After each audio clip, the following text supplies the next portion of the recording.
దేవునికి మహిమ కలుగును గాక. ప్రభువు పేరట మీ అందరికి వందనాలు, శుభాలు. మరణాత. ప్రభునందు ప్రియా దేవుని ప్రియులారా, ప్రభువు పేరట మీ అందరూ బాగున్నారా? ఎందుకంటే విషపు జ్వరాలు మరి మమ్మల్ని కూడా ఇబ్బంది పెడుతూనే ఉన్నాయి. సుమారు 4-5 రోజుల నుంచి ఇబ్బంది పడుతూనే ఉన్నాం. ఈరోజే కొంచెం కోలుకున్నాం. మరొకసారి మీతో మాట్లాడటకు ప్రభు ఇచ్చిన అవకాశాన్ని బట్టి మీ ముందుకు వచ్చాను. ప్రియులారా, మీరు అందరూ ప్రార్థన చేయండి, చేస్తున్నారని నమ్ముతూ దేవదేవునికి వందనాలు, స్తుతులు, స్తోత్రాలు ఆయనకి చెల్లించుచున్నాం. ప్రియులారా, ఏదేమైనప్పటికీ మనం ఒకసారి ఆలోచన కలిగి ఉండాలి. దేవుని యొక్క సన్నిధిని మనం ఎరుగుండి ఆయన ఎడల విశ్వాసం, నమ్మకం కలిగిన వారిగా మనం ప్రార్థించే వారమై ఉండాలి. ప్రార్థన చేద్దాం. ఈ దినము పాఠము కొరకు ప్రార్థన. దేవునిని కనిపెట్టుట అనే మాటను మనము ఆల్రెడీ మరి ఒక ప్రసంగంగా వివరించుకున్నాం. 119వ అధ్యాయం 2వ ప్రసంగంగా మీకు వివరించుటకు ప్రయత్నం చేస్తే ఇది చాలా సుమారు 78 వచనాలు కలిగిన గ్రంథం. సుమారు నాకు తెలిసిండి ఒక 10 ప్రసంగాలైనా ఇందులో విముడి ఉంటాయి. గనుక గమనిద్దాం, ప్రార్థన చేద్దాం. సర్వ సృష్టిని నీతిని పరిపాలించుచున్న దేవా, నీ కొందనాలు. నీ దాసుడైన నేను ప్రభా నీ లేఖనముని చేతపట్టి దేవా నీ ఎదుటికి వచ్చి ఉన్నాను, నీ ఎదుటికి చేరి ఉన్నాను. నీ బిడ్డలి ఎదుట నీ ఎదుట చేరి ఉన్నాను. చేరి నన్ను నా తలంపులు మరుగు చేసి దేవా నీ దాసుడైన నన్ను బలపరిచి నీ వాక్యముతోనూ నీ ఆలోచనతో నన్ను నింపి నిబిడతో మాట్లాడమని ఆత్మరూపుడు రక్షణకర్త అయిన యేసుక్రీస్తు నామమున అడుగుచున్నాను పరమ తండ్రి, ఆమేన్. మన తండ్రి అయిన దేవుని సహాయము సదా మనందరకు తోడైండును గాక, ఆమేన్. ప్రభునందు ప్రియా దేవుని సంగమా, దేవుడు అనేక రీతిలుగా మనం బలపరుస్తూనే ఉన్నారు. అనేక విధములుగా దేవుడు మనకు ఉపదేశిస్తూనే ఉన్నారు. అయితే దీన్ని బట్టి మనం అర్థం చేసుకోవాల్సిన విషయాలు ఏంటంటే, లేఖనములో చదువుతున్నప్పుడు మనము 31 వరకు కంప్లీట్ చేసుకున్నాం. యెహోవా నీ శాసనములో అద్దుకుని ఉన్నాను, నన్ను సిగ్గుపడనీకము. నా హృదయమును నీ విశాలపరచునప్పుడు నేను ఆజ్ఞలను మార్గమున పరిగెత్తెదను. హే, ఇక్కడ ఈ మాటలు ఈ వచ్చిన హే, యు అనే మాటలు ఎందుకు వస్తున్నాయంటే, ఈ వచనములు ఎక్కువగా స్మరించుటకు దాని అర్థాలు చాలా లోతుగా ఉంటాయి. అవి తర్వాత అవకాశం ఉన్నప్పుడు దేవుడు ఇచ్చినప్పుడు మీకు వివరించడానికి ప్రయత్నం చేస్తాను. ఏ అనే మాటకు అర్థం దేవుడు పిలుస్తున్నాడు, గర్దిస్తున్నాడు అనే అర్థాలు ఉన్నాయి వాటికి. కాబట్టి గమనించండి. నీ కట్టడలను నేను అనుసరించుటకు నాకు నేర్పుము, అప్పుడు నేను కడమట్టుకు వాటిని గైకుందును. నీ ధర్మశాస్త్రమును అనుసరించుటకు నాకు బుద్ధి దయచేయము, అప్పుడు నా పూర్ణ హృదయముతోనూ నేను దాని ప్రకారముగా నడుచుకుందును. నీ ఆజ్ఞల జాడను చూచి నేను ఆనందించుచున్నాను, దాని యందు నన్ను నడవ చేయుము. లోపము తట్టు కాక నీ శాస్త్రముల తట్టు నా హృదయమును తిప్పుము. వ్యర్థమైన వాటిని చూడకుండా నా కన్నులు త్రిప్పివేయుము. నీ మార్గములను నడుచుకున్నట్టు నన్ను బ్రతికింపుము. ప్రభునందు ప్రియా దేవుని బిడ్డలారా, దేవుడు అనేకమైన రీతిలుగా మనం బలపరుస్తూనే ఉన్నారు. అయితే ప్రభు ఇచ్చిన కృపను బట్టి, ప్రభు ఇచ్చిన ఆరోగ్యాన్ని బట్టి, ప్రభు ఇచ్చిన ఆలోచన బట్టి దేవుని మాటలు అనేక రకాలుగా వివరించుటకును విఫలంగా బోధించుటకు దేవుడు మనకిచ్చిన కృపను బట్టి మనం ఎంతగానో సంతోషించాలి. ఎందుకంటే దేవుడు ఆత్మరూపుడు, ఆత్మ తలంపులు, అందుకే కనిపెట్టుడి ఈ అంశములన్నీ కూడా ఎన్ని ప్రసంగాలు ఉన్నా దేవునిని కనిపెట్టాలి. ఈ దేవుని యొక్క విషయంలో కనిపెట్టకపోతే నష్టపోతాం అనేది కూడా మనం గ్రహించాలి. ఈ నష్టపోతామని ఎంతవరకు ఉంటుందంటే ఏ మనుషుడు ఊహించలేనంత రీతిగా నష్టపోతారు. ఇప్పుడు ఆల్రెడీ జరుగుతుంది అదే. ఏమంటే ఎప్పుడు కూడా నేను పుట్టి పెరుగున్నాక ఎప్పుడు ఇన్ని రకముగా ఇన్ని దినాలు సుమారు 4 నెలలు వరుసనే వర్షాలు పడటం, 4 నెలల ముందు నుంచి సుమారు ఇప్పుడు 5వ నెల కూడా 4వ నెల కూడా వచ్చేస్తుంది. మేనులోనే వర్షాలు పడటం మొదలుపెట్టినాయి. ఎందుకు అంటే మేనులో కూడా వర్షాలు పడ్డాయి. మేను, జూను, జూలై, ఆగస్టు, అక్టోబర్ నెల, నవంబర్ నెల కూడా మరి స్టార్టింగ్లో వర్షాలు, డిసెంబర్ నెల వరకు కూడా ఉంటాయంటున్నారు. అంటే ఈ నెలలన్నీ కూడా సుమారు 7-8 నెలలు వర్షాలు పడితే మనుషులు ఎలా బతుకుతారు, ఎలా జీవిస్తారు, వారు ఏ రకంగా ఆహారం సమకూర్చుకుంటారు, ఏ రకంగా జీవితం ప్రయాణం సాగిస్తారు, అసలు ఏం జరుగుతుంది ఈ లోకం? మనుషులు కొంతైనా డబ్బుంటే ఆహారం రాదండి, ధనం ఉంటే ఆహారం రాదండి, ఆస్తులు అంతస్తులు ఉంటే ఆహారం రాదండి. ఆహారం పండించటకు వాతావరణం అనుకూలపరచాలి. ఏమండి, సృష్టి అనుకూలం పరచాలి.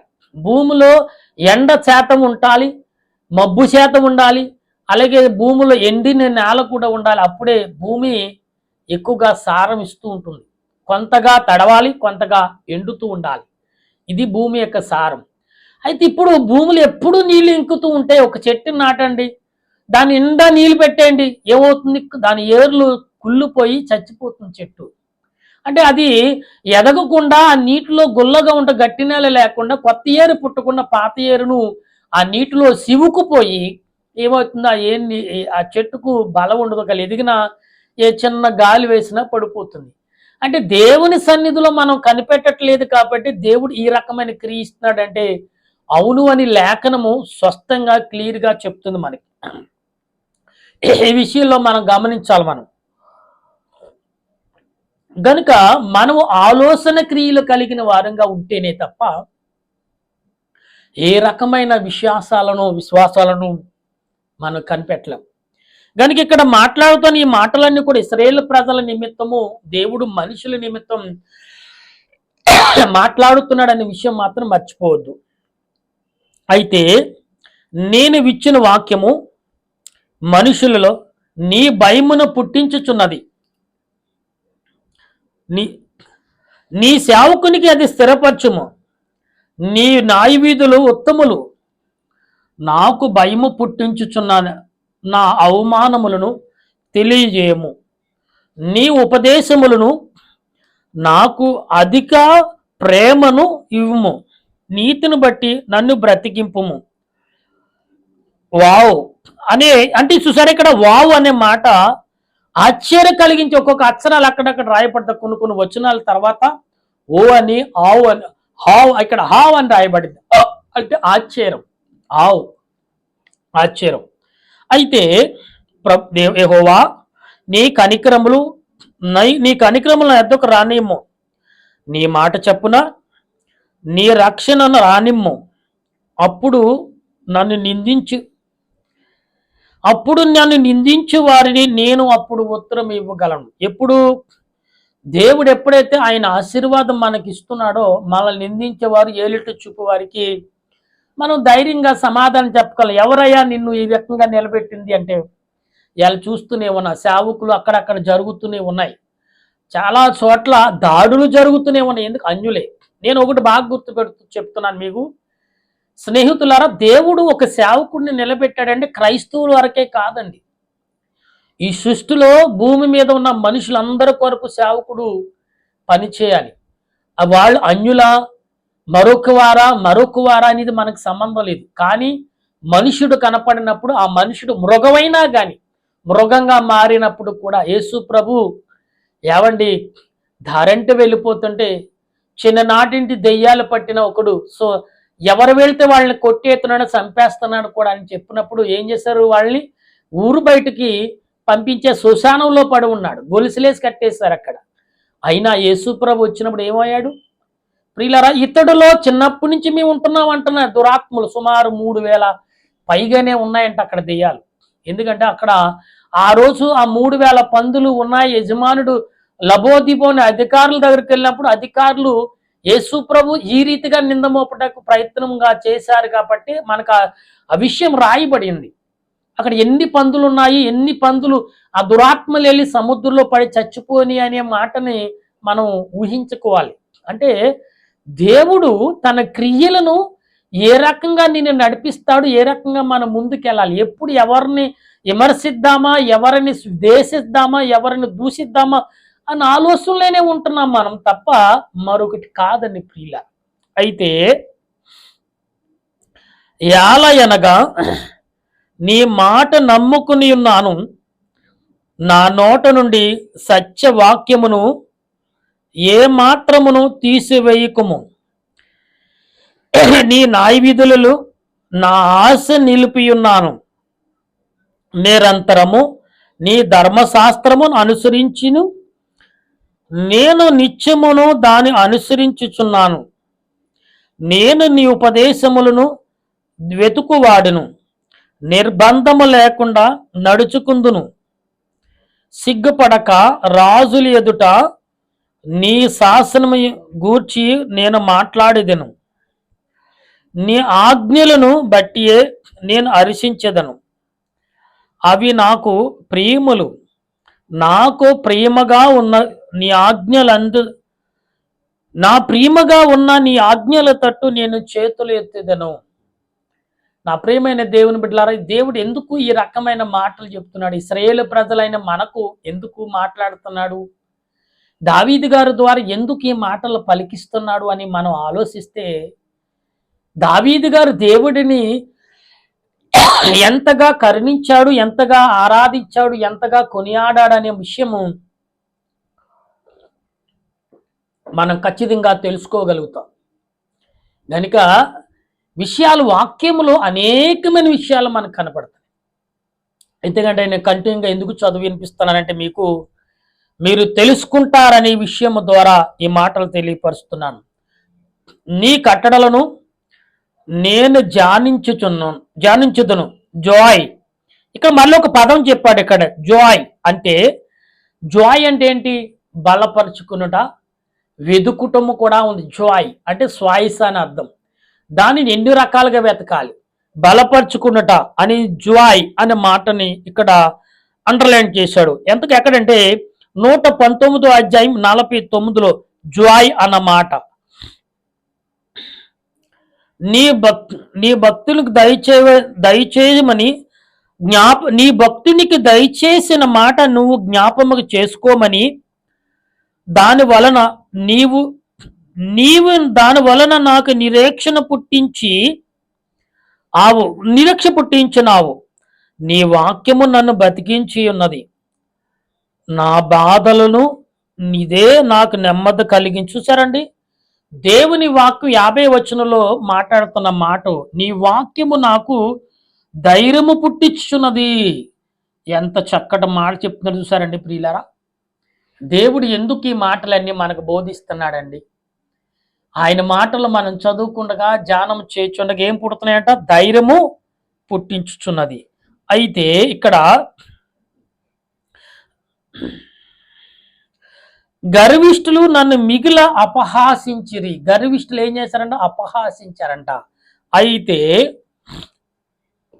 అయినను నీ ధర్మశాస్త్రమును విడవక తొలగక ఉన్నాను అన్నాడు. అంటే ఏంటి? గర్విష్ఠులు, లోకంలో మనుషులు మనల్ని భయపెడతా ఉంటారు. అయినను ఏమన్నాడు ఇక్కడ? నేను తొలగక, నేను బలముగా ఉన్నాను అంటున్నా. అయినను నేను తొలగక బలముగా ఉన్నాడు. 51వ వచనంలో మాట్లాడుతున్నాడు. దేవుని బిడ్డలారా, మనం ఒకసారి ఆలోచన కలిగి ఉండాలి. ఏమంటున్నాడు ప్రభు అని? ఈ లోకంలో సాక్ష్యము లేక తీర్పులో నిలబడి ఎందుకు నిలబడాలి మనం? సాక్ష్యం అనేది మనలో ఉందా? తీర్పులోకి వెళ్ళేటప్పుడు ఆ సాక్ష్యం దేవుడు మనకు ఉపయోగిస్తాడు, ఆ సాక్ష్యం మనల్ని బ్రతికిస్తుందన్న ఆలోచన ఉందా? తీర్పు అనే సాక్ష్యం. ఈ తీర్పు అనే సాక్ష్యములో దేవుడు ఏ రకంగా నిన్ను బలపరచబోతున్నాడు అంటే,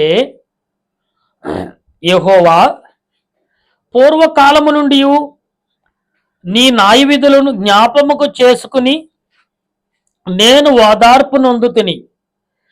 నీ ధర్మశాస్త్రములను విడిచి నడుచుచు నీ ధర్మశాస్త్ర విడిచి నీ ధర్మశాస్త్ర విడిచి నడుచుచున్న భక్తిహీనులు చూడగా నాకు మిదు అధిక రోషము నాకు వచ్చి అంటే మిగిల అధిక రోషం వచ్చుచున్నదంటే ఏంటి? భక్తిహీనులు ఎవరున్నారు ఈ లోకంలో? అన్యులైన వారిని చూసి నాకు రోషం పుట్టుకొస్తుంది. నేను ఏం చేయాలి? రోషం పుట్టి దెబ్బలాటకి వెళ్ళకూడదు. వాళ్ళ కొరకు దేవుని యందు మొరపెట్టాలి. ఏం చేయాలి? మొరపెట్టాలి. దేవుని సన్నిధిలో ప్రార్థన చేయాలి. దేవుని సన్నిధిలో విజ్ఞాపనం చేయాలి. దేవుని సన్నిధిలో ఆయనను స్తుతించాలి. అది మనం చేయవలసిన పని. అంతేగాని వాళ్ళని విమర్శించి రోషం కలిగింది మీరు చేసే దుర్మార్గ పనిని పాపాన్ని హెచ్చించడం కాదు, నువ్వు పాపాన్ని అంచటానికి ప్రయత్నం చేయాలి. ఇలా క్రైస్తవులకే బోధ కాదు. అసలు దేవుడు అన్యులు అన్యులు అన్యులు అని ముమ్మారు రాచాడు. ఏంటంటే నీ బోధ అన్యుల మధ్యకి వెళ్ళాలి. వారు పరలోక వారసులుగా చేయాలి. అది దేవుడు నీకు ఇచ్చిన పని. ఎంచేపు ఏమండి ఈ సంఘంలో జనం ఆ గొర్రెల నుంచి ఈ గొర్రెలను తోలుకెళ్ళటమే.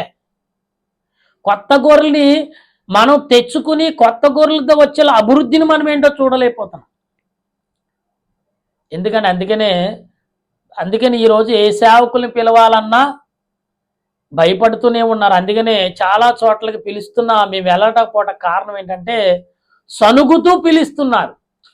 ఏదో వాక్యం ఇదివరకు అలా కాదు, ఆసక్తితో పిలిచేవారు. ఈ సేవకుడు వస్తే చాలా మంది దూరదేశాల్లో దూరంగా ఉన్నవారు అన్యులైన వారు మారి దేవుని సన్నిధికి వస్తారని కొంతమంది ప్రవచనాలు చెప్పేవారిని పిలుచుకునేవారు. ఇప్పుడు పిలవటం మానేశారు, నిందలేయటం మొదలు పెడుతున్నారు. ఆయనకున్న బోధలు మా దగ్గర లేవడం మేము నేర్చుకోవట్లేదు ఏంటి అంటారు. ప్రియులారా, యేసు ప్రభు 12 మందిని 12 దిక్కులుగా పంపించాడు. ఈ 12 తలంపులు కలిగి ఉన్నారు, ఒక తలంపుతో లేరు. కానీ బయటి నుంచి వచ్చిన అపోస్తలుడైన పౌలు మాత్రం ఆత్మీయ తలంపులు కలిగి ఉన్నాడని ఈ యొక్క శిష్యులైన వారు గమనించారు. అందుకే ఆయన్ని వెంబడించటకు భారమైన క్రియను ఆయన చేశాడు. హతసాక్షి అవట కారణము భారమైన అన్యుల మధ్యకి వెళ్ళి హతసాక్షి అవుతేనే. అంటే నువ్వు ఉత్తినే వెళ్ళి పత్రికలు పంచిపోయి అన్యుల చేత దెబ్బలు తింటే దేవుడు సన్నిధికి వెళ్ళిపోతానంటే కాదండి. శ్రమ పడాలి, కన్నీరు కార్చాలి, వారి కోసం వారి కొరకు రోధించాలి. సాధువలే వారి ఎడల నడవాలి. తిట్టినా కొట్టినా సమాధానపడి వారితో వెళ్ళాలి. వారు నీవు ఇప్పుడు ఎదురుగుండా నువ్వు రగలగొడుతున్నావు, నీ నిప్పును వెలిగించావు, ఆ నిప్పిని ఆర్పడానికి ప్రయత్నం చేస్తారు. ఆర్పి సమయంలో నిన్ను కూడా తగలబెట్టేస్తారు అందులో. కానీ తగలబడిన దాన్ని నీ యొక్క శరీరం మాత్రమైన ఆత్మ కాదండోయ్, గుర్తుపెట్టుకోండి. ఆత్మ కాదు, ఆత్మ రగిలింపు చేస్తుంది. ఎటువంటి రగిలింపు అంటే మనం గమనించినప్పుడు ఇక్కడ కనబడుతున్న ఈ మాటల్ని మనం గమనించి యాత్రికుడైన నేను నా బసలో పాటలు పాడుటకును నీ కట్టడలను ఏతువులాయును. యెహోవా, రాత్రి వేళ నీ నామమును స్మరణ చేయుచున్నాను, నీ ధర్మశాస్త్రమును అనుసరించి నడుచుకునిచున్నాను. నీవు అంటే ప్రియులరా, దేవుని యొక్క రాత్రి వేళ దేవుని యొక్క వాక్యమును ధ్యానం చేసి ఆయన క్రియలు ఆయన యొక్క ధర్మశాస్త్రము అనుసరించి నడుచుకునే వారికి దేవుడు ఏమిస్తాడు అనే భాష్యం. ప్రభు నన్ను ఎందుకు నియమించాడు, దేని కొరకు నియమించాడు, అన్యుల మధ్యకి ఎందుకు వెళ్ళమన్నాడు, తోడేళ్ల మధ్యకి నన్ను వెళ్ళమన్నాడు. ఏంటి తోడేళ్ల మధ్య కంటే తోడేళ్ళకి ఆహారంగా వెళ్ళమన్నాడు అంటే కాదండి. తోడేలు నీకు ఆహారంగా చేస్తాడు దేవుడు. అయ్యే ఆహారం సమకూరుస్తే నీ కొరకు, అటువంటి క్రియ కొరకు నేను వెళ్ళమన్నాడు. నేను చంపేటకి తోడేలతో పీక్కు తింటే ఆయన సంతోషపడ్డాక కాదు. ఇక్కడ మనం గమనించక మనలో మనం మదన పడిపోతున్నాం. మనలో మనకు మదన వచ్చేస్తుంది. మదన లేకుండా ఆత్మ సంబంధమైన క్రియలు కలిగి, ఆత్మ సంబంధమైన ఆలోచన కలిగి, ఆత్మ సంబంధమైన తలంపులు కలిగి మనం నడుచుకున్నప్పుడు దేవుడు ఖచ్చితంగా నీ పట్ల నా పట్ల గొప్ప కృపను చూపేవాడిగా ఉంటారు. గనుక ఈ ఉదయకాలం నుండి ఇప్పటి వరకు చాలా భయంకరంగా రోజులు నడుస్తున్నాయి. వాతావరణం అనుకూలంగా లేదు ఎవరికని. చాలా వేగంగా, చాలా కన్నీరుగా, చాలా దుఃఖములో చాలా మంది ఉన్నారు. ప్రయాణం ఇవాళ మధ్యాహ్నం ఉదయకాలం 10 గంటల ఎండ కాసిందండి. ఎండాకాలం మే నెలలో ఉంటుంది కదా, 50 డిగ్రీల ఎండ, అంత భయంకరంగా కాసింది. చూడండి, సాయంకాలం 5 అయినప్పటికీ మరలా వర్షం, కుంభకు వర్షం కురిసేసింది. ఎందుకు చెప్తున్నంటే, కాలం మన స్వాధీనములో లేదు. కాలం ఏదో చెప్పుతుంది, ప్రకృతి ఏదో చెప్పబోతుంది. దాన్ని గ్రహించగా మూర్ఖుల వలె తినుదు తాగుదు అంటే చెప్తుంది, వినట్లేదు. మనం ఏదో ఒక రోజున విడిచిపెట్టి వెళ్ళిపోతుంది అది కూడా.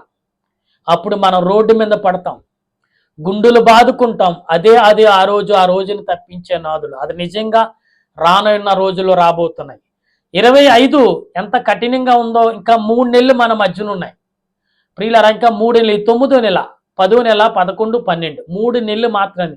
ఈ 3 నెలలు ఏమి జరుగుతుందో మూడో ప్రపంచ యుద్ధం వచ్చినా ఆశ్చర్యపోకలేదండి. అంత భయంకరంగా ఈ లోకం రగులుతుంది. గమనించండి, ప్రార్థించండి. మీ మట్టికి మీరు ప్రార్థన మానవద్దనేది ప్రభు సేవకుడిగా నా విన్నపము, నా యొక్క విజ్ఞాపన. గనుక మీ అందరూ దాతాలంచి ప్రార్థించే కృప దేవుడు అందించును గాక.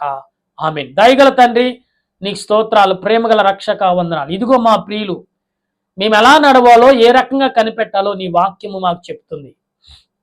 కాబట్టి అటువంటి స్థితిగతికి మేము కలిగి, మా దేశ ప్రజలే కాదు, నా దేశ ప్రజల మహాభయంకరంగా, ఇదిగో హైదరాబాద్ పట్టణాల్లో, కర్ణాటక, తమిళనాడు, కేరళ, ఆంధ్రప్రదేశ్ వరదలతో తండ్రి మరి నేను అల్లాడిపోతున్న రాష్ట్రాలు, బొంబాయి చూసి ఇంకా దారుణం ప్రభా.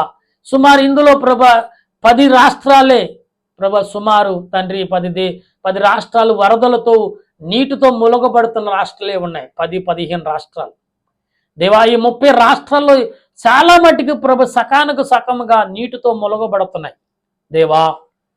దయ చూపించండి ప్రభా. అన్యుల మధ్యకి వెళ్ళమన్నాం. అందరూ నీ వాక్యముని బోధిస్తున్న వారి, అందరూ నీ మాటలు వివరిస్తున్న వారి అందరి పట్ల నీ సేవా పరిచర్య, నీ వాక్యం పరిచర్య, నీ ఆలోచన పరిచర్య అనేకులకు సాక్షిగా నిలిపి బలపరచు మహిమ పొందమని ఆత్మరూపు రక్షణకర్త యేసుక్రీస్తు పరిశుద్ధమైన నామములు అడుగుచున్నాను మా పరమ తండ్రి.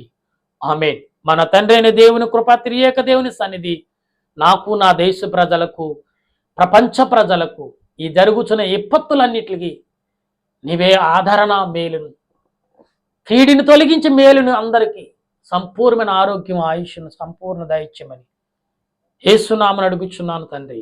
ఆమేన్, ఆమేన్, ఆమేన్. మీ అందరికీ వందనాలు. మరణాత.